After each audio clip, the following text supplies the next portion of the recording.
Caste census का सवाल 2021 में इसलिए पूछा जा रहा है क्योंकि ये सवाल जो है वो सेंसस से जुड़ा हुआ है और सेंसस भारत में हर 10 साल पर होने वाली एक सरकारी कवायद है और ये साल जनगणना का वर्ष है। तो 2021, इससे पहले 2011, इससे पहले 2001, इससे पहले 1991, उससे पहले 1981, इस तरह से ये जनगणना की हिस्ट्री है और ये जनगणना का वर्ष है। इसलिए जनगणना से जुड़ा हुआ कोई भी सवाल अगर है तो इस सवाल को इसी समय पूछा जाना चाहिए। इसलिए कोई अगर कह रहा है कि जनगणना का सवाल आप इलेक्शन से पहले क्यों पूछ रहे हैं, तो ये इलेक्शन से जुड़ा हुआ कतई सवाल नहीं है। 2021 अगर इलेक्शन का वर्ष नहीं होता, यूपी इलेक्शन का, तो भी इस सवाल को जरूर ही पूछा जाता, क्योंकि ये जनगणना का वर्ष है। चुनाव की तारीख आगे पीछे होती है, जनगणना का वर्ष आगे पीछे नहीं होता है। जनगणना हमेशा अब तक समय पर जो है उसको कराया गया है। 1881 के बाद से जनगणना कभी भी अपने 10 साल के उस जो उसका फ्रेम है उससे बाहर कभी नहीं गई है। अगर ये कोविड का पीरियड नहीं होता तो 1 फरवरी से लेकर 28 फरवरी के बीच भारत में भी जनगणना हो चुकी होती और अभी का जो टाइम फ्रेम है इसके हिसाब से इस जनगणना को सितंबर में मोस्ट प्रोबेबली हो जाना है। तो जनगणना से जुड़ा हुआ कोई भी सवाल है, ये इलेक्शन से, पॉलिटिक्स से सबसे अलग सवाल है। इसको हर 10 साल पर होना ही है और इससे जुड़ा हुआ सवाल इस समय पूछा जाना ही है। तो ये एक फ्रेम है जिसके अंदर आप इस सवाल को देखें। जनगणना पर बातचीत शुरू करने से पहले मैं आपकी एक बेसिक हिस्ट्री, जो खास करके पॉलिटिकल साइंस या सोशियोलॉजी के स्टूडेंट हैं उनको पता होगा, बाकी लोगों के लिए मैं बेसिक इंडियन सेंसस की एक छोटी सी हिस्ट्री आपके सामने रखने की कोशिश करता हूं 3 से 4 मिनट में। दुनिया के लगभग सारे देश जो डेमोक्रेटिक या डेमोक्रेटिक कंट्री नहीं भी हैं, वहां पर जनगणना होती है, सेंसस की कार्रवाई होती है। इसका पर्पस बहुत स्पष्ट है कि 10 साल या कहीं कहीं अलग अलग टाइम फ्रेम भी है, आप समाज के बारे में और देश के बारे में सारे तरह के पॉसिबल आंकड़े जुटा लेते हैं और उसके आधार पर आप पॉलिसीज बनाते हैं या पॉलिटिक्स करते हैं, जो भी करते हैं, लेकिन 10 साल में एक बार आप समाज के बारे में तमाम तरह के आंकड़े जुटा लेते हैं। भारत में लोग कहते हैं कि इसकी जनगणना सबसे पहले चंद्रगुप्त मौर्य के पीरियड में हुई थी, हालांकि उसका कोई डाटा अवेलेबल नहीं है ऑब्वियस वजहों से, लेकिन आपको उसके बाद वैशाली के गणराज्यों वगैरह में भी जनगणना हुई है। तो ये एक परंपरा इसकी रही है, ऐसा लोग कहते हैं, हालांकि उसका कोई डाटा अवेलेबल नहीं है। भारत में आधुनिक पीरियड में पहली जो जनगणना हुई है वो 1878 में हुई है, ब्रिटिश पीरियड में, अंग्रेजों के समय में पहली जनगणना हुई है। अब ये जो जनगणना थी ये करीब 3 से 4 महीने के पीरियड में अलग अलग हिस्सों में स्कैटर्ड तरीके से, एक सिंक्रोनाइज्ड तरीके से नहीं की गई कार्रवाई के रूप में पहली जनगणना भारत में हुई है 1878, इसको याद रखिए। इसके बाद लेकिन ये जनगणना चूंकि बहुत बिखरी हुई थी, इसमें तमाम तरह के आंकड़े नहीं आ पाए थे, तो एक कॉम्प्रिहेंसिव डाटा नहीं आ पाया था, तो ब्रिटिश शासन ने 1881 में पहली बार जो 10 वर्षीय जनगणना है वो शुरू कराई। 1881 में 1881 में जो जनगणना शुरू होती है इसमें कुल मिलाकर 17 क्वेश्चंस पूछे गए और इसमें सारी जनगणना जो है एक साथ पूरे भारत में कराई गई थी। तो 1881 की जनगणना में 17 क्वेश्चंस पूछे गए थे और पहली जनगणना में आपको रिलीजन का क्वेश्चन पूछा गया था, लैंग्वेज का क्वेश्चन पूछा गया था, माइग्रेशन से रिलेटेड क्वेश्चन पूछा गया था, जेंडर से रिलेटेड क्वेश्चन पूछा गया था, कास्ट से रिलेटेड क्वेश्चन पूछा गया था। सब मिलाकर 17 क्वेश्चन थे। तो भारत में पहली जो जनगणना 1881 में हुई है उसमें कास्ट का क्वेश्चन पूछा गया था। उसके बाद 1881 में क्वेश्चंस की संख्या 13 घटकर हो गई, लेकिन उसमें भी कास्ट का क्वेश्चन था। तो भारत में जो लगातार इसके बाद जनगणना होती रही उसमें जाति का प्रश्न पूछा गया, धर्म का प्रश्न पूछा गया, शिक्षा का प्रश्न पूछा गया, जेंडर का क्वेश्चन पूछा गया, घर कच्चा है कि पक्का है ये पूछा गया। तो इस तरह के सारे क्वेश्चंस पूछे गए।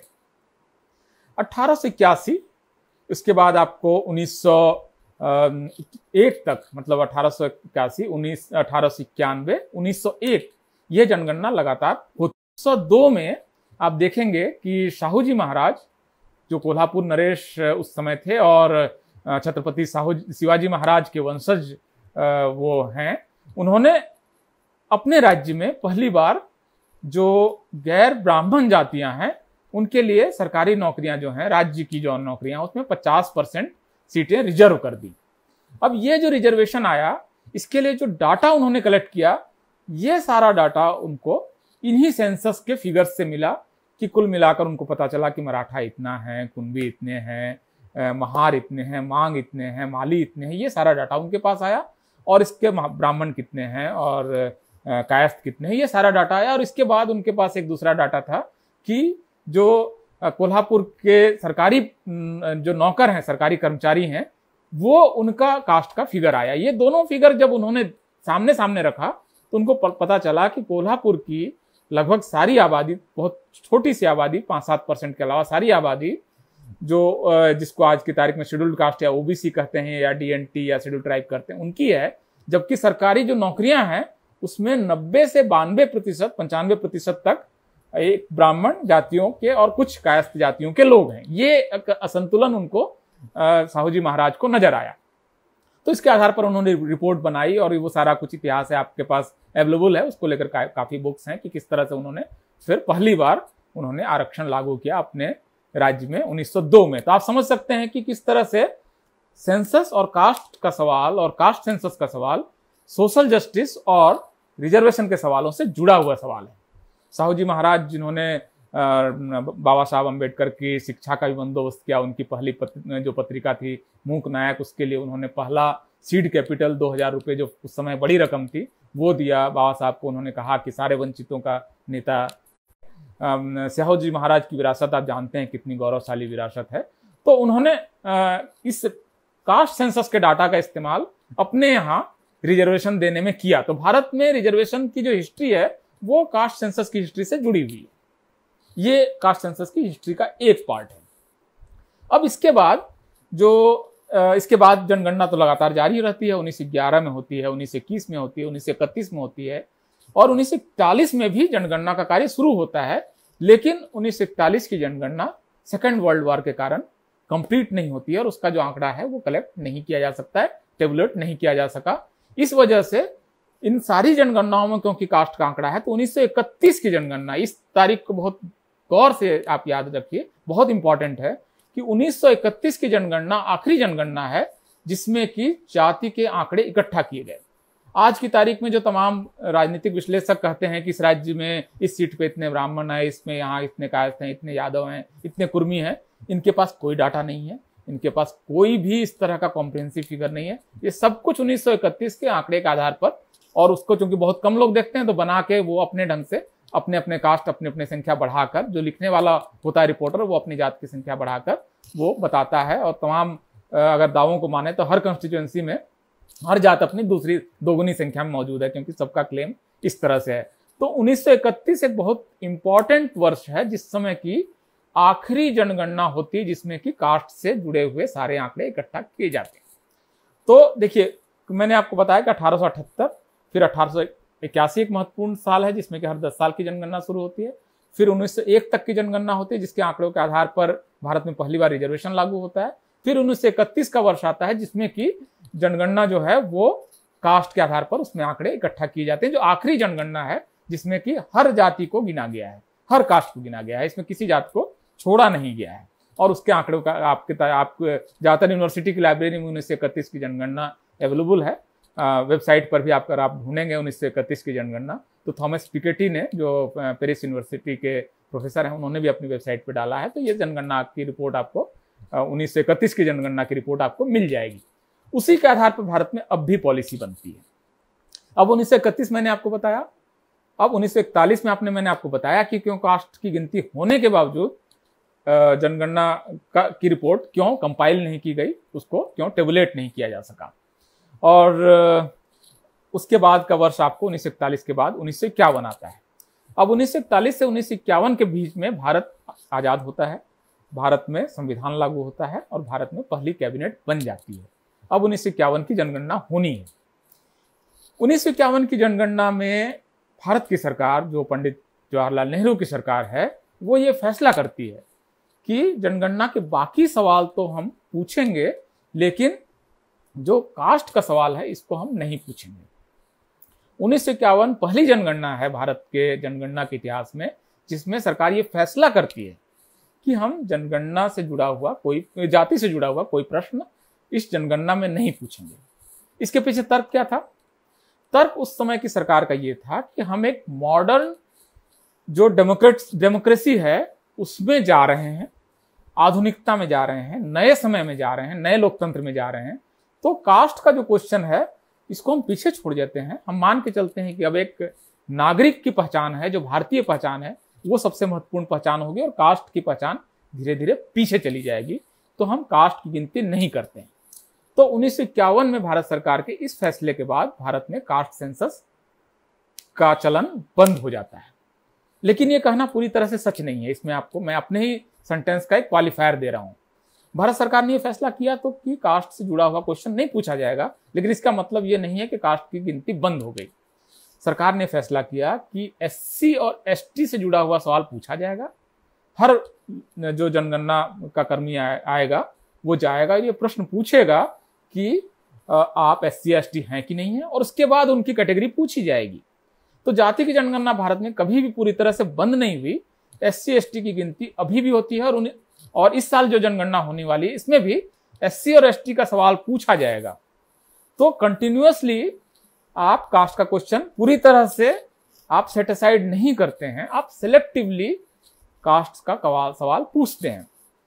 तो अब आपको ये चौथा वाटरशेड ईयर है जबकि जनगणना से जुड़ा हुआ एक बड़ा बदलाव हो जाता है और सारी जातियों की गिनती बंद हो जाती है 1951 में।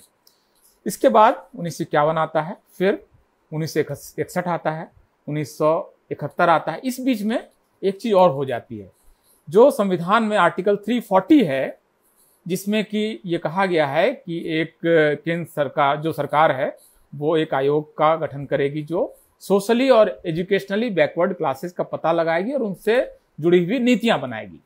340 आर्टिकल।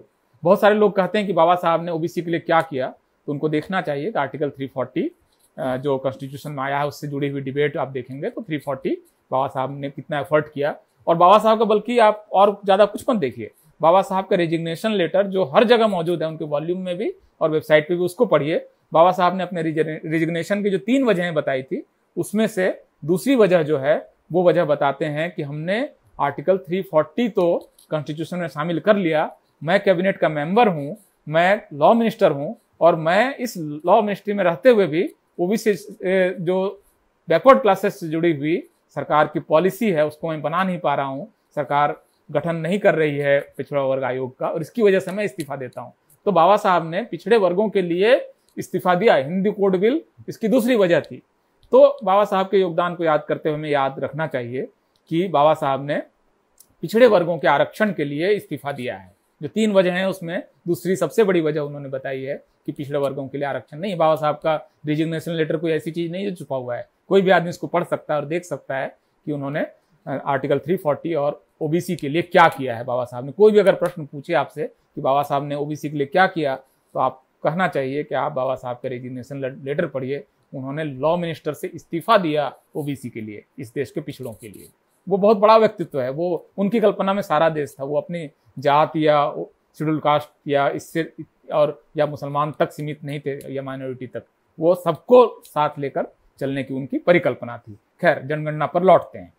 तो इस बीच में पहला पिछड़ा वर्ग आयोग बनता है काका कालेलकर के अध्यक्षता में और वो ऐसी रिपोर्ट देता है जिसकी वजह से ओबीसी रिजर्वेशन लागू नहीं हो पाता है और उनके पास जाति का आंकड़ा नहीं अवेलेबल है, तो किसी तरह से घुमा फिरा कर एक रिपोर्ट बनाकर दे देते हैं। तो पहला पिछड़ा वर्ग आयोग इस बीच में बनता है और जनगणना न होने के कारण कोई ठोस आंकड़ा नहीं होता है। अब इसके बाद एक वर्ष आता है जनगणना का 1981 का। इस बीच में एक चीज और होती है कि जनता पार्टी की देश में सरकार बनती है, कांग्रेस इंदिरा गांधी हारती हैं और जो मोरारजी भाई और उसके बाद चरण सिंह प्रधानमंत्री बनते हैं। इस सरकार ने एक फैसला किया कि हमको दूसरा पिछड़ा वर्ग आयोग बनाना है। तो दूसरा पिछड़ा वर्ग आयोग का गठन होता है, बीपी मंडल उसके चेयरपर्सन बनते हैं और इसको मंडल कमीशन के नाम से देश जानता है, जिसकी वजह से इस देश में आज की तारीख में करीब करीब समझिए कि 50 लाख से ज्यादा लोगों को नौकरी मिली है ओबीसी को मंडल कमीशन की वजह से, और करोड़ों से ज्यादा विद्यार्थी इस समय अलग अलग यूनिवर्सिटी में पढ़ रहे हैं। वो मंडल कमीशन का योगदान है 340 आर्टिकल से जो निकला है। तो मंडल कमीशन का गठन होता है, मंडल कमीशन अपना कार्य शुरू करता है और मंडल कमीशन का कार्य अगली सरकार तक जाता है, इंदिरा गांधी के कार्यकाल में। और इंदिरा गांधी का हमें इस बारे में शुक्रगुजार होना चाहिए कि मंडल कमीशन को वो भंग नहीं करती हैं और उसको वो होने देती हैं। प्रोएक्टिवली कांग्रेस ने मंडल कमीशन जो पिछड़ा वर्ग आयोग है उसमें काम नहीं किया, लेकिन होने दिया। तो पिछड़ा वर्ग आयोग अपनी रिपोर्ट जो है वो कांग्रेस के शासनकाल में राष्ट्रपति ज्ञानी जैल सिंह को बीपी मंडल अपनी रिपोर्ट सौंपते हैं। इस रिपोर्ट में बिल्कुल शुरुआत के ही 2-3 पन्ने के अंदर आप देखेंगे तो बीपी मंडल ये लिखते हैं और मंडल कमीशन ये लिखता है कि जाति जनगणना नहीं होने की वजह से हमारे पास जातियों के आंकड़े नहीं थे और इस वजह से हमें इस रिपोर्ट को लिखने में काफ़ी दिक्कत हुई। हमारे पास ठोस आंकड़े नहीं थे, हमको 1931 के आंकड़ों के आधार पर काम करना पड़ा, कई सारे छोटे मोटे सर्वे के आधार पर काम करना पड़ा, क्योंकि आपके पास ओबीसी को लेकर, पिछड़ा वर्ग को लेकर पॉलिसी तो है लेकिन पिछड़ा वर्ग के आंकड़े नहीं है। मंडल कमीशन ने यह सिफारिश की कि अगली जो भी जनगणना हो उसमें आपको जो तमाम जातियों के आंकड़े आपको इकट्ठा कर लेने चाहिए, जाति की जनगणना करानी चाहिए। तो देखिए, मैंने आपको बताया कि किस तरह से कौन कौन सा वर्ष महत्वपूर्ण है। 1878, फिर 1881, फिर 1931, फिर 1951, फिर आपको 1991 का वर्ष आता है। तो 1991 का वर्ष एक ऐसा वर्ष है जिसमें कि जाति की जनगणना करा लेने का एक मौका था, जिसमें कि जाति की जनगणना कराई जा सकती थी। लेकिन उससे ठीक पहले वीपी सिंह मंडल कमीशन की रिपोर्ट का वो हिस्सा लागू करते हैं कि केंद्र सरकार की नौकरियों में 27% आरक्षण दिया जाएगा और पूरे देश में बहुत उथल पुथल मचती है। और 1991 की जनगणना में ये पॉसिबल नहीं हो पाता है कि कास्ट का सेंसस कराया जा सके। तो 1991 आपका फिर निकल गया। ये हिस्ट्री की टाइमलाइन है, मैं आपको एक एक हिस्टोरिकल ईयर और उसका इपॉक बता रहा हूँ कि किस तरह से दिस थिंग प्रोग्रेस्ड एक्चुअली। तो इसके बाद का आपका पीरियड आता है 2001 की जनगणना। 2001 की जनगणना में ये संभव था कि जाति की जनगणना करा ली जाए, क्योंकि मंडल कमीशन की रिपोर्ट को सरकार मान चुकी थी और ये सरकार का मैंडेट था कि जाति की जनगणना इसके बाद आपको करा लेनी चाहिए। लेकिन इससे पहले क्या होता है कि देवेगौड़ा और गुजराल की सरकारें आती हैं। एचडी देवेगौड़ा की सरकार अपने छोटे से कार्यकाल में कैबिनेट की एक बैठक करती है और ये फैसला करती है कि अगली जो जनगणना होगी 2001 की, इसमें हम कास्ट का सेंसस करेंगे। ये कैबिनेट का फैसला हो जाता है। भारत सरकार का फैसला भारत सरकार का फैसला होता है, चाहे वो बदलती रहे, कोई और सरकार आए जाए। तो भारत सरकार ने फैसला कर लिया कि कास्ट सेंसस होगा। ये नोटिफिकेशन आपको वेबसाइट्स पर अवेलेबल आपको मिल जाएगा। लेकिन 2001 से पहले अटल बिहारी वाजपेयी की सरकार आ जाती है। याद कीजिए, 13 दिन की एक सरकार आती है अटल बिहारी वाजपेयी की, जिस सरकार को मालूम है कि हमारा पतन हो जाना है, क्योंकि बहुमत उस सरकार के पास नहीं है। सबसे बड़ी पार्टी होने के नाते उनको बुला लिया जाता है। 13 दिन की सरकार कुल मिलाकर सिर्फ 8 फैसले करती है, जिसमें एनरॉन का फैसला है, दाभोल पावर प्लांट का, और कई सारे और फैसले हैं। उन फैसलों में, कुल 8 फैसलों में एक फैसला यह है कि कास्ट सेंसस नहीं होगा। आप समझ लीजिए कि ओबीसी कास्ट सेंसस को लेकर कितना सतर्क है और कितना अलर्ट है, और उसको लेकर उसका कितना विरोध है कि जो सरकार 13 दिन के लिए आई है वो सरकार भी ये फैसला करके जाती है कि हमको कास्ट का सेंसस नहीं कराना है।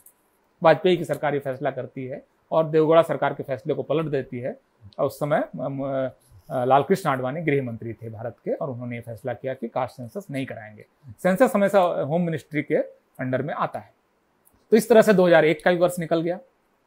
तो आपको देखिए कि मंडल कमीशन के बाद, वो जनगणना के बाद जनगणना होती जा रही है, उसके बगैर आपको पॉलिसीज बनते जा रही है। ओबीसी डेवलपमेंट फंड आ गया, केंद्र सरकार ओबीसी के डेवलपमेंट के लिए राज्यों को पैसा दे रही है, लेकिन ओबीसी का आंकड़ा ही नहीं, ओबीसी के कितने हैं पता ही नहीं, किस राज्य को ओबीसी का कितना पैसा देना है कोई जानकारी नहीं, कोई फॉर्मूला नहीं, आज भी नहीं है। ओबीसी को कितनी स्कॉलरशिप देनी है आपको नहीं मालूम, क्योंकि ओबीसी के कितने विद्यार्थी हैं आपको पता ही नहीं, क्योंकि आपने पूछा ही नहीं है अभी तक कि ओबीसी कितने हैं और उसके में कितने ग्रेजुएट हैं, हायर एजुकेशन के लिए कितने लोगों को स्कॉलरशिप देनी है, कुछ भी नहीं पता है। तो पॉलिसीज पर पॉलिसीज बनी जा रही हैं, लेकिन बगैर आंकड़े के। मतलब जैसे आप एक समझिए कि एक टनल में आप हैं, एक सुरंग में हैं जिसमें कोई रोशनी नहीं है, लेकिन आपको चलना है। तो ये 2001 का वर्ष है, ये भी निकल गया। मैंने आपको बताया किस तरह से वाजपेयी गवर्नमेंट की वजह से, वाजपेयी के समय में ही वो जनगणना होती है 2001 की, उस समय वाजपेयी जी की सरकार। इसके बाद की जनगणना आती है 2011 की। 2011 में हम जाति जनगणना के सबसे करीब पहुंच गए थे, जिस समय की जाति की जनगणना हो सकती थी। 2011 को मैं थोड़ा डिटेल में बताता हूं। जो नए लोग हमारे साथ जुड़ चुके हैं, विक्रम सरोज जी, कुलकमल यादव जी, अरविंद यादव जी, सुरेश, गुरदीप कुमार जी, इन सबसे निवेदन है कि आप इस वीडियो को प्लीज़ शेयर कर लें ताकि आपके मित्र भी इस वीडियो को देख सकें। और आपके क्वेश्चंस मैं देख रहा हूँ लगातार, इसका मैं जवाब देने की भी कोशिश करूँगा। सारे क्वेश्चंस अब इस समय मेरे पास हैं। वीरेंद्र भगत जी, बहुत बहुत शुक्रिया। सुरेश कुमार जी, आप सबके क्वेश्चंस मैं देख रहा हूँ, कोशिश करूँगा कि इस बातचीत के आखिर में उनका जवाब मैं दे सकूँ।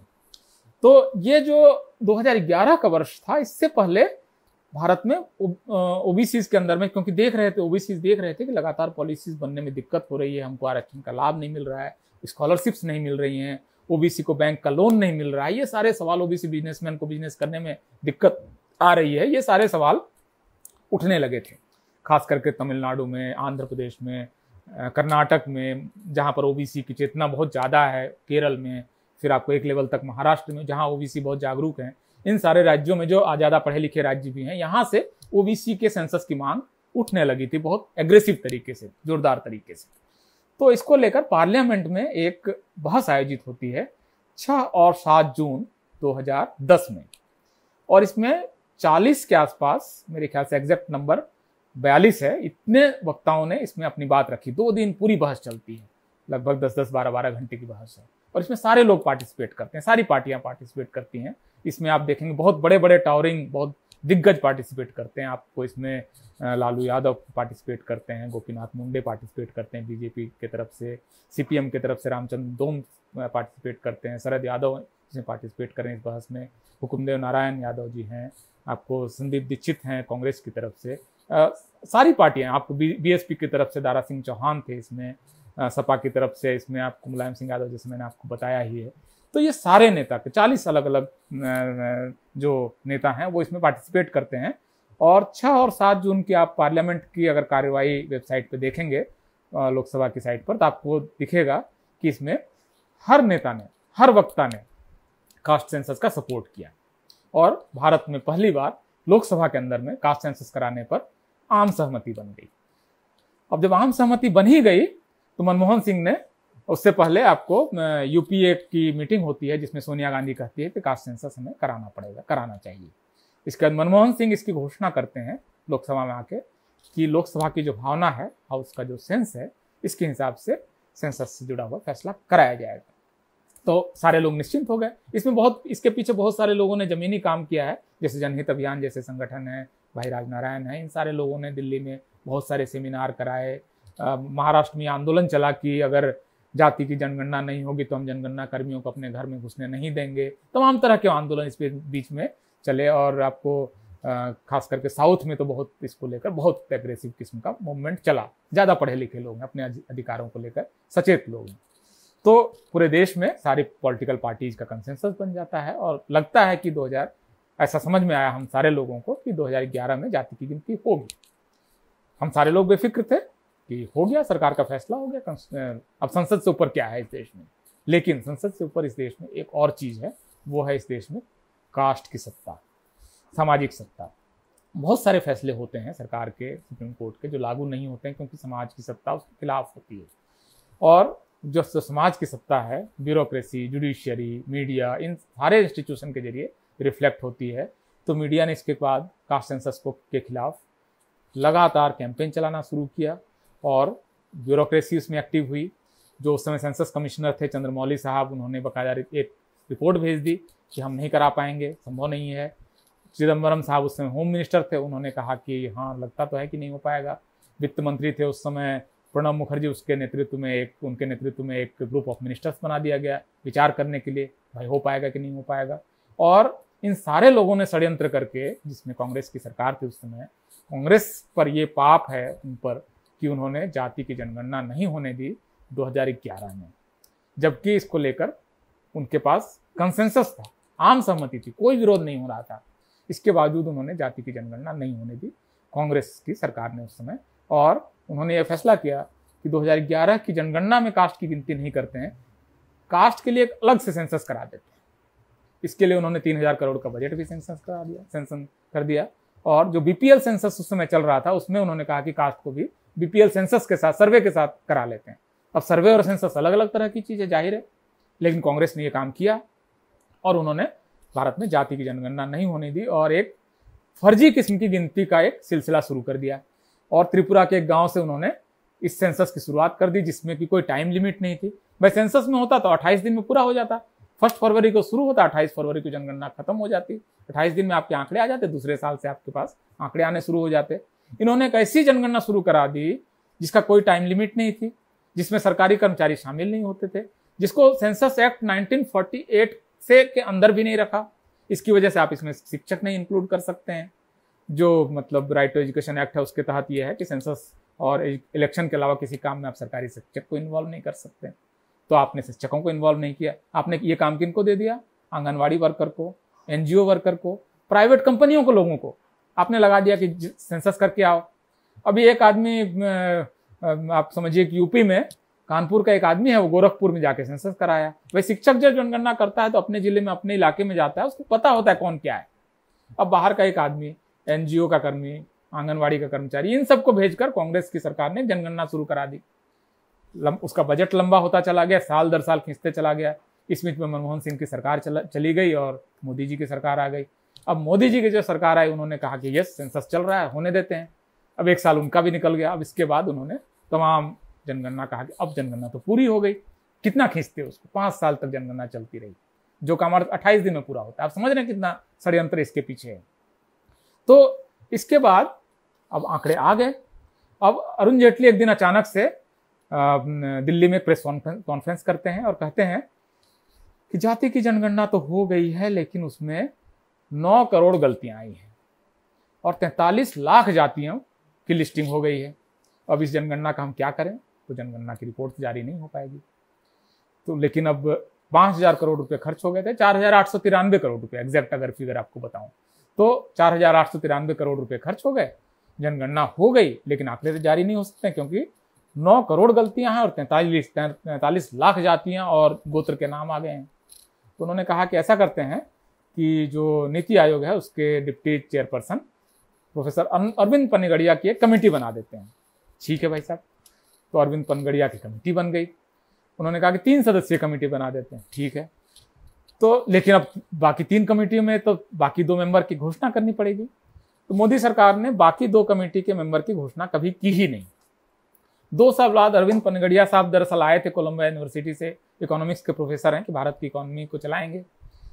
इसका जिम्मा संभाला था। भारत की इकोनॉमी जब गिरने लगी, अस्त व्यस्त होने लगी, तो अरविंद पनगड़िया ये नीति आयोग का काम छोड़ के वापस अपनी नौकरी में चले गए। भाई अपनी नौकरी बचाओ। नीति आयोग के चक्कर में पता चला बदनामी भी होगी दुनिया भर में कि अर्थव्यवस्था संभली नहीं, डिमोनेटाइजेशन वगैरह हो गया है, जीएसटी होने की वजह से अर्थव्यवस्था गड्ढे में है, तो कोलंबिया भागो।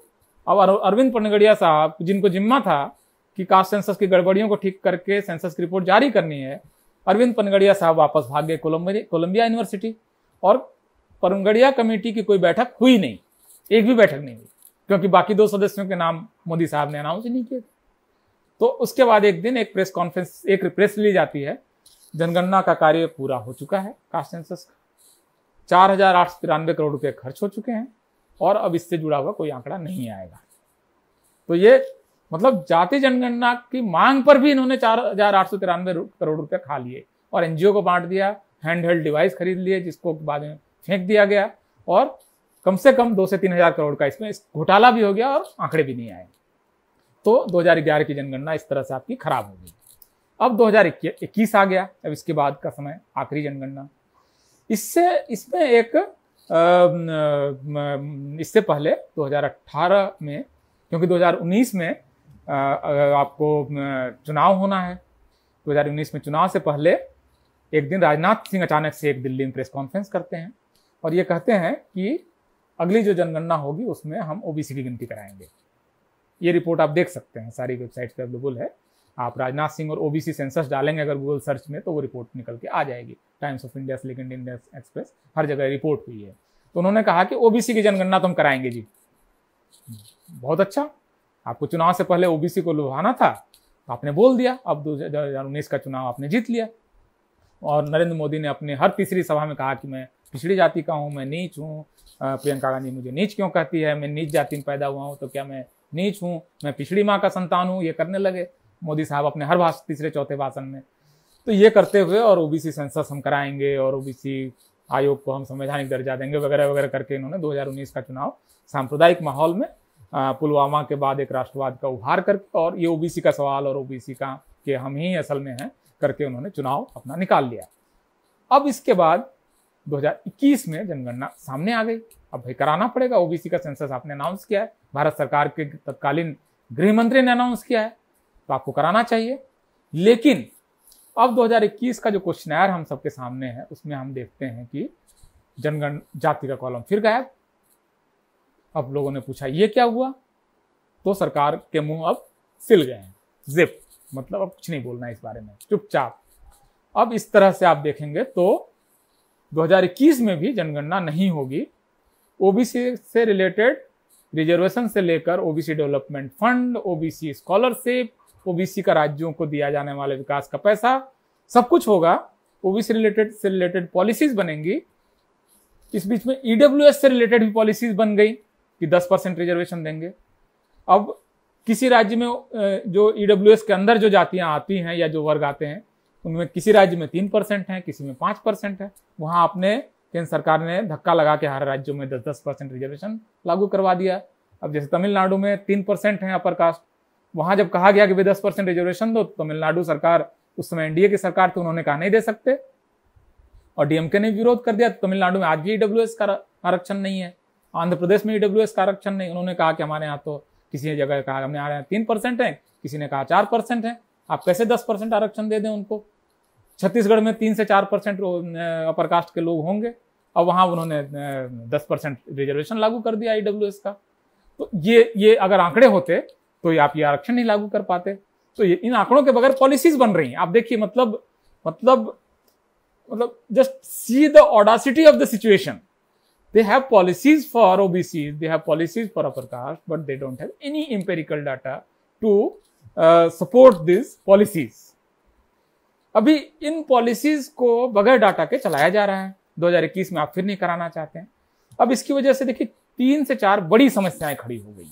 ये जनगणना की हिस्ट्री का पार्ट है। तो मैं अपने इस पूरे वक्तव्य का पहला हिस्सा मेरा कंप्लीट हो गया हिस्ट्री से जुड़ा हुआ। तो जनगणना के आंकड़े के बगैर पॉलिसीज बन रही हैं। 2021 की जनगणना में फिर से कास्ट का कॉलम नहीं है, सिर्फ SC/ST से उनकी कास्ट पूछी जाएगी, अपर कास्ट से भी नहीं पूछी जाएगी। जिसको अपर कास्ट बोलते हैं, सवर्ण बोलते हैं, द्विज बोलते हैं, आप कोई भी नाम ले लीजिए, जिसको जनरल कैटेगरी या ईडब्ल्यूएस कैटेगरी या सुदामा कैटेगरी, जो भी नाम आप देना चाहें, उनसे भी नहीं पूछा जाएगा और ओबीसी से नहीं पूछा जाएगा। इस बीच में लेकिन लाइव स्टॉक सर्वे हो रहा है, मतलब मवेशियों का सर्वे हो रहा है, उनकी जनगणना हो रही है। भारत में आज की तारीख में कितने भैंस हैं, भारत सरकार से पूछें तो भारत सरकार बता देगी कि हमारे यहाँ जो 2019 का लाइव स्टॉक सर्वे है उसके हिसाब से हमारे पास हमारे देश में इतनी भैंस है, इतनी गाय हैं, इतने सुअर हैं, इतने घोड़े हैं। ये सारे आंकड़े आपको मिल जाएंगे। लेकिन इस देश में कितने ब्राह्मण हैं, कितने क्षत्रिय हैं, कितने ओबीसीज हैं, कितने यादव हैं, कितने कुर्मी हैं, कितने कुम्हार हैं, कितने मल्लाह हैं, जिसके आधार पर आपको पॉलिसीज बनानी, उसका आंकड़ा नहीं है। तो ये आपकी सिचुएशन है, यहां पर आप हैं। इसकी वजह से 3-4 जो बड़ी बड़ी समस्याएं खड़ी हो रही हैं, ये मेरे वक्तव्य का दूसरा हिस्सा है। इसकी वजह से सबसे बड़ी प्रॉब्लम तो ये हो रही है कि जो ओबीसी का आरक्षण है वो लगातार खतरे में है, क्योंकि इससे जुड़ा हुआ मामला हर समय जब कोर्ट में जाता है तो कोर्ट ये पूछता है कि आंकड़े कहाँ हैं ओबीसी से जुड़े हुए, आप इनको इतना आरक्षण क्यों दे रहे हैं। तो हर बार आपको आरक्षण बचाना पड़ता है। और लेकिन कोर्ट कभी ये नहीं कहता है सरकार को कि कास्ट सेंसस करा लो, क्योंकि आप जानते हैं इस देश में न्यायपालिका का किस तरह का चरित्र है और कॉलेजियम से किस तरह के जज आ रहे हैं। लगातार जो आपको भारत में जो सवर्ण जज हैं उनसे ये कोर्ट्स भरे पड़े हैं, high court and supreme court. तो वो हमेशा आपको ओबीसी का जो आरक्षण है इसको वो सवालों के दायरे में रखता है, क्योंकि आपके पास आंकड़े नहीं। तो सबसे बड़ी समस्या तो ये आ रही है, बार बार आ रही है। जैसे महाराष्ट्र में भी क्वेश्चन आया कि महाराष्ट्र में जो स्थानीय निकाय हैं ओबीसी को 27% आरक्षण क्यों दे रहे हैं। सुप्रीम कोर्ट ने उसको खारिज कर दिया और सुप्रीम कोर्ट ने कहा कि भाई आपके पास आंकड़े हैं ना कुछ, आप कैसे ओबीसी का आरक्षण दे सकते हैं। और इस वजह से वहां पर 5 या 6 जिलों में स्थानीय निकायों में ओबीसी का आरक्षण इस समय रद्द है आज की तारीख में। ये इस तरह के सवाल आपको खड़े हो रहे हैं। पहला मामला तो ये है। दूसरा मामला जो दिक्कत आ रही है वो कि भारत में कई सारी जातियां इस समय डिमांड कर रही हैं कि हमको ओबीसी के अंदर रखो, हमारा रिप्रेजेंटेशन नहीं है, हमारे शिक्षा का स्तर नहीं है, हम बहुत पिछड़े हुए हैं, हमको आप आरक्षण दो। इस तरह के कई आंदोलन, जिसमें जाट आंदोलन है नॉर्थ इंडिया में, आपको इसमें पाटीदार का आंदोलन है गुजरात का, इसमें आपको कपू का आंदोलन है तेलंगाना और आंध्र प्रदेश का, इसमें मराठा आरक्षण है, आपका मराठा आरक्षण का सवाल है महाराष्ट्र का। ये सारी जातियां ये डिमांड कर रही हैं कि हमें ओबीसी का आरक्षण दो या आरक्षण दो कम से कम। लेकिन भारत सरकार इनको आरक्षण नहीं दे रही है और ये बता भी नहीं रही है कि आपको आरक्षण क्यों नहीं दे रहे हैं। तब ये जातियां क्या करती हैं, ये जातियां फिर आंदोलन कर रही हैं, सरकार की बाह मरोड़ने की कोशिश कर रही है। जब ये आंदोलन करती हैं तो सरकार फायरिंग कर देती है। जाट का आंदोलन हो सरकार फायरिंग कर देगी, पाटीदार आंदोलन हो सरकार फायरिंग कर देगी, मराठा आंदोलन हो सरकार दमन कर देगी, लाठीचार्ज कर देगी। गुर्जर का आंदोलन हो कि भाई हमारा पिछड़ापन ज्यादा है, हमको एक स्पेशल आरक्षण में लाओ, गुर्जर आंदोलन पर सरकार फायरिंग कर देगी। तो ये असल में जब आपके पास आंकड़े ना हो, आपके पास फैक्ट ना हो, आपके पास मराठा से जुड़े हुए आज की तारीख में अगर आंकड़े होते तो क्या होता। भाई मराठा सरकार बताती कि देखो आप हो 30% महाराष्ट्र में और आप सरकारी नौकरी में हो इतने, आपका रिप्रेजेंटेशन है इसलिए हम आपको आरक्षण नहीं देंगे। क्या बताते कि देखो आपकी संख्या इतनी है लेकिन आप सरकारी नौकरी में काफी कम हो, आपकी शिक्षा का भी स्तर बहुत कम है, हम आपको आरक्षण देते हैं। ये दोनों तरीके का फैसला तब होता जब आपके पास आंकड़े होते। आप जाटों को बताते कि भाई हाँ आप तो ठीक ठाक जमींदार माने जाते हो लेकिन सरकारी नौकरी में तो आप गायब हो, शिक्षा का स्तर बहुत कम है, आप में सामाजिक पिछड़ापन भी है, इसकी वजह से हम आपको आरक्षण देना चाहते हैं। या कहते नहीं आपकी पर्याप्त सरकारी नौकरियां, आप शिक्षा में काफी मजबूत हैं, आपके पास जमीन है, आपके पक्का मकान है, आपके आंकड़े ये हैं, ये this is your caste and this is your other sociological figures, this is your data and we are going to give you or not going to give you reservation. So ये पॉलिसीज आपकी बन सकती हैं अगर आपके पास data हो। इस वजह से पूरे देश में जाति युद्ध छिड़ा हुआ है क्योंकि सरकार के पास आंकड़े नहीं है। सरकार अपने एम्पेरिकल डाटा के बेसिस पे ये नहीं कहने की स्थिति में नहीं है कि आपको हम आरक्षण देंगे या नहीं देंगे और उसका कारण बताने की स्थिति में नहीं। तो ये दूसरी समस्या है। तीसरी समस्या, सरकार ने ओबीसी एक सोशल पॉलिटिकल ग्रुप के तौर पर जब मंडल कमीशन के बाद इमर्ज हुआ, इसको तोड़ने के लिए या और अच्छी नीयत भी हो सकती है, ओबीसी का बंटवारा करेंगे। ये सरकार ने फैसला किया 2017 में, मोदी सरकार ने 2 अक्टूबर के दिन, गांधी जयंती के दिन अनाउंस कर दिया कि हम एक कमीशन बनाएंगे। हाईकोर्ट के जज रोहिणी की अध्यक्षता में एक रोहिणी कमीशन बना दिया। अब रोहिणी कमीशन को ये फैसला करना था कि कौन सी जातियां जो ओबीसी की हैं उनको आरक्षण का ज्यादा लाभ मिल गया और उसको कम लाभ मिल गया, तो ज्यादा मिल गया उसको आप एक अलग कैटेगरी में डाल के कम आरक्षण देके उनको समेटो, और जिनको ज्यादा लाभ मिल गया उनको अलग जगह समेटो और उनको भी थोड़ा कम हिस्सा दो, मतलब बिना अलग अलग कैटेगरीज में बांट दो आप ओबीसी को। अब ये ओबीसी कमीशन, इसको रोहिणी कमीशन को ये भी आर्टिकल 340 के तहत बना दिया गया। इसमें आपको बजाज साहब एक आरएसएस के नेता हैं, इन सबको शामिल करके आपने कमीशन बना दिया। अब इस कमीशन को अपनी रिपोर्ट देनी थी 6 महीने के अंदर में, लेकिन 6 महीने के अंदर में रिपोर्ट देते कहां से, इनके पास तो आंकड़ा था ही नहीं। तो इन्होंने फिर सर्वे कराना शुरू कर दिया। सरकारी दफ्तरों से आंकड़े तो उन्होंने सच्चे झूठे इकट्ठा कर लिए और उन्होंने एक रिपोर्ट बना भी ली। उसके आधार पर उन्होंने कहा कि नॉर्थ इंडिया में कुर्मी जो है उनको सबसे ज्यादा सरकारी नौकरी है और दक्षिण भारत में वोक्कालिगा और थेवर और कुछ जातियां हैं, उनका नाम लिया उन्होंने कि ये जातियां हैं, इनके पास बहुत ज्यादा है, यादवों के पास बहुत ज्यादा आरक्षण आ गया है। तो अलग अलग उन्होंने शायद संभवतः कुशवाहा और स्वर्णकार इन जातियों के पास, और जो जिन राज्यों में जाट आरक्षण है जाटों को बहुत मिल गया है, इस तरह का उन्होंने एक रिपोर्ट मीडिया में लीक करा दी जो सारी मीडिया में छपी। फिर तो इसके आधार पर जातियों के बीच में आपस के झगड़े शुरू हो गए कि भाई आप तो भाई कुर्मी साहब आप तो बड़ा आरक्षण खा गए, और वोक्कालिगा साहब वोक्कालिगा आप तो बड़ा आरक्षण खा गए, हमें तो कुछ मिला ही नहीं। लेकिन कोई आंकड़ा नहीं है। भाई ये भी तो संभव है कि कर्नाटक में वोक्कालिगा बहुत बड़ी जाति है, 20% उनकी संख्या है, और 20% वोक्कालिगा ने अगर 18% नौकरियां खा भी ली, ले भी ली, तो कौन सा अत्याचार कर दिया। यह भी तो संभव है कि कुर्मी, यादव या जो उत्तर प्रदेश या बाकी राजस्थान में जाटों की अच्छी खासी संख्या है और उनको उतनी संख्या के अनुपात में नौकरी मिली हो, यह भी तो संभव है। तो ये आंकड़े ना हो तो आप कहेंगे कैसे। भाई आपको इस समय इन जातियों का ना नंबर मालूम है, न इनके शिक्षा में स्तर मालूम है, न इनके सरकारी कर्मचारी कितने ये मालूम है। आप मनमाने तरीके से मोदी सरकार ने जाति युद्ध लगाने के लिए रोहिणी कमीशन बनाकर किस जाति ने ज्यादा खा लिया, किस जाति ने कम खा लिया, इसके आंकड़े जारी कर दिए और जातियों के अंदर में अविश्वास पैदा करा दिया। और जातियों को जैसे धर्म के आधार पर तो झगड़ा कराते हैं, दरअसल इन्होंने जातियों के अंदर ज्यादा झगड़ा पैदा कराए मोदी सरकार ने। तो ये एक बड़ी समस्या तीसरी पैदा हो गई, तीसरी समस्या। चौथी समस्या, आपको इस समय ओबीसी को कितना संसाधन में हिस्सा दिया जाए ये आप तय नहीं कर पा रहे हैं। आपके पास इस पास के आंकड़े नहीं है कि ओबीसी के पास कितना बैंक खाते हैं, ओबीसी के ने बैंक में जमा कितने कराए और उनको लोन कितना मिला। मोटे तौर पर ये आंकड़ा है, अंदाजा है कि ओबीसी भारत में वो ग्रुप है जो सबसे ज्यादा पैसा बैंक में डालता है, और बैंक से जो लोन मिलता है उद्योग और व्यवसाय करने के लिए, उसमें उनकी हिस्सेदारी 3 से 4% है। ओबीसी बैंक में पैसा तो डाल रहा है, जमा तो करा रहा है, उसको वापस मिल ही नहीं रहा है। बिजनेस कहां से करेगा ओबीसी? तो ये आंकड़ा अगर होता तो आज की तारीख में ओबीसी मांग लेता कि भाई हमें बैंक लोन दो, क्यों नहीं दे रहे हो?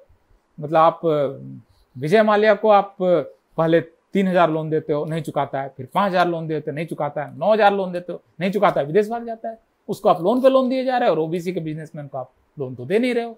तो ये डिमांड पैदा होती, क्योंकि ये अगर ओबीसी के आंकड़े होते, आंकड़े है ही नहीं। या ओबीसी को कितनी स्कॉलरशिप मिलेगी? इस समय सिर्फ 300 स्कॉलरशिप मिलती है। केंद्र सरकार भारत में कम से कम 70 करोड़ ओबीसी के लिए सिर्फ 300 हायर एजुकेशन के लिए, जो राजीव गांधी नेशनल फेलोशिप है, 300 आपको स्कॉलरशिप देती है। भाई ओबीसी डिमांड कर सकता है कि भाई कम से कम 3 लाख दो स्कॉलरशिप, और हमको ओवरसीज के लिए तो आप स्कॉलरशिप ही नहीं देते हो। पढ़ने के लिए ओबीसी कितने जाते हैं इसका आंकड़ा ही नहीं है। और ओबीसी अगर 27% है तो 3 लाख अगर जाते हैं तो 60,000 बच्चों को आप स्कॉलरशिप दो, आप एक भी स्कॉलरशिप नहीं देते हो विदेश में पढ़ने के लिए। तो ये सारी डिमांड आएंगी वहां से जहां से ये डाटा होगा, तो ये डाटा ये इकट्ठा नहीं कर रहे हैं। तो इस तरह से बड़े बड़े कुछ क्वेश्चंस हैं जो कि रिजॉल्व नहीं हो पा रहे हैं, क्योंकि कास्ट का फिगर नहीं है, कास्ट का सेंसस आंकड़ा नहीं है। इवन ईडब्ल्यूएस के अंदर ये सवाल उठना चाहिए कि ईडब्ल्यूएस के अंदर में अगर 15 जातियां हैं तो ईडब्ल्यूएस का आरक्षण कहीं ऐसा तो नहीं है कि एक जाति जो है वो लगभग आधा ईडब्ल्यूएस का आरक्षण खा जा रही है। जो अब आपको सिविल सर्विस वगैरह के जो नाम आ रहे हैं उससे लग रहा है कि ईडब्ल्यूएस का सारा आरक्षण तो लगभग आधा आरक्षण तो एक जाति खा जा रही है ईडब्ल्यूएस का। तो ईडब्ल्यूएस का अगर आपको उन जातियों का भी अगर आंकड़ा होता, कंप्रेहेंसिव कास्ट सेंसस होता, तो ये आंकड़ा भी आप ईडब्ल्यूएस को भी 2 हिस्से में बांटते या 3 हिस्से में। तो ये सारे सवाल हल तभी होंगे जब कास्ट का क्वेश्चन आएगा, जाति का सवाल सेंसस में पूछा जाएगा, और इस जनगणना को किसी अलग सर्वे के जरिए नहीं, सेंसस एक्ट 1948 के तहत जनगणना के अंदर इंक्लूड कराया जाएगा। इसके लिए बहुत जरूरी है कि भारत में जनगणना के सवाल पर बहुत बड़ी जागृति हो। इस बार ये सवाल उठना चाहिए कि अगर कास्ट की सेंसस आप नहीं करा रहे हैं तो जनगणना कर्मियों का हमारे घर में स्वागत नहीं है, आप करा लीजिए, गिन लीजिए जिनको गिनना है। ये बहुत जरूरी है कि इस तरह के स्टिकर बने और ये डिमांड हो। आप अपने जनप्रतिनिधियों से मिलें, उनको कहें कि कास्ट सेंसस जब पिछली लोकसभा में आम सहमति थी, बीजेपी से लेकर कांग्रेस से लेकर लेफ्ट से लेकर सारी पार्टियां जिस पे सहमत थी, बीएसपी से लेकर एसपी और आरजेडी और डीएमके से लेकर एआईडीएमके और टीआरएस, सब सहमत थी जिस सवाल पर। उस सवाल को क्यों नहीं सरकार हल कर पा रही है? इस सवाल को पूछा जाना चाहिए कि क्यों ये सारा जो मामला है, आप कास्ट का सेंसस क्यों नहीं करा रहे हैं, किस चीज से डर रहे हैं, क्या पता चल जाएगा? भाई यही तो पता चल जाएगा ना कि अपर कास्ट का रिसोर्स में ज्यादा कब्जा है, क्या आज हमें नहीं मालूम है? मतलब ऐसी कोई बात है क्या कि जो हमें अब पता चल जाएगी? तो आप इस कास्ट सेंसस करा लीजिए। मतलब इससे क्या दिक्कत है? आप रिलीजन के आधार पर दंगे होते हैं, आप रिलीजन का आंकड़ा इकट्ठा कर रहे हैं। भाई कास्ट के आधार पर कम से कम दंगे तो नहीं होते ना। आपने लैंग्वेज के आधार पर इतने दंगे हुए, लैंग्वेज के आधार पर राज्य बन गए, राज्यों के अंदर इतने हिंसक आंदोलन हुए। लैंग्वेज तो आप गिनते हैं, हर आदमी से लैंग्वेज पूछते हैं। तो आप जब रिलीजन का क्वेश्चन पूछ रहे हैं, ये सारे चीजें पूछ रहे हैं, तो इसके हिसाब से आपको कास्ट का भी सेंसस कराना चाहिए। तो ये एक बहुत बड़ा सवाल है, सिर्फ ओबीसी के लिए नहीं, सारे न्याय पसंद लोगों के लिए। ओबीसी का वो हिस्सा जो आरक्षण को बचाने के लिए लड़ सकता था, कोर्ट की लड़ाई लड़ सकता था, जो मजबूती से लागू करवा सकता था, उसी को इन्होंने ओबीसी के रिजर्वेशन से बाहर करा दिया है। अब आईआईएम में एडमिशन लेना है, ओबीसी को फीस में कोई छूट तो मिलनी नहीं है, 13 लाख की फीस है, क्रीमी लेयर को आपने आउट कर दिया, तो आईआईएम की सीटें भरेंगे कैसे? तो ये सारे सवाल असल में पूछे जाने चाहिए। बड़ा इंपॉर्टेंट सवाल है। जनगणना का सवाल असल में सिर्फ रिजर्वेशन का क्वेश्चन भी नहीं है, इसको बहुत असल में रिड्यूस करके देखा जा रहा है। जनगणना दरअसल 10 साल में आपके पास एक मौका है कि समाज और देश के बारे में जानकारी इकट्ठा कर लो, इसके बाद आप अपनी पॉलिसी के हिसाब से देश चलाओ। आप जनगणना ही नहीं करोगे तथ्यों के आधार पर। आप कल्पना कीजिए ना कि अमेरिका में एक सेंसस हो रहा है, और अमेरिका में सेंसस हो रहा है और कह रहा है कि ब्लैक्स और हिस्पैनिक्स को तो गिन लेंगे लेकिन व्हाइट्स को नहीं गिनेंगे। मतलब ऐसी जनगणना हो सकती है क्या? मतलब अमेरिका या किसी भी देश में ऐसी जनगणना हो सकती है क्या कि 2 कैटेगरी को हम गिनेंगे नहीं और इन 2 कैटेगरी को गिन लेंगे? मतलब किस यूरोपीय देश में आज की तारीख में ऐसी जनगणना हो सकती है कि इन कैटेगरीज को गिनेंगे और बाकी की गिनती करेंगे ही नहीं। तो ये असल में एक जो जनगणना का प्रश्न है, ये एक आंकड़ा जुटाने की एक्सरसाइज है, ये रिजर्वेशन की एक्सरसाइज नहीं है।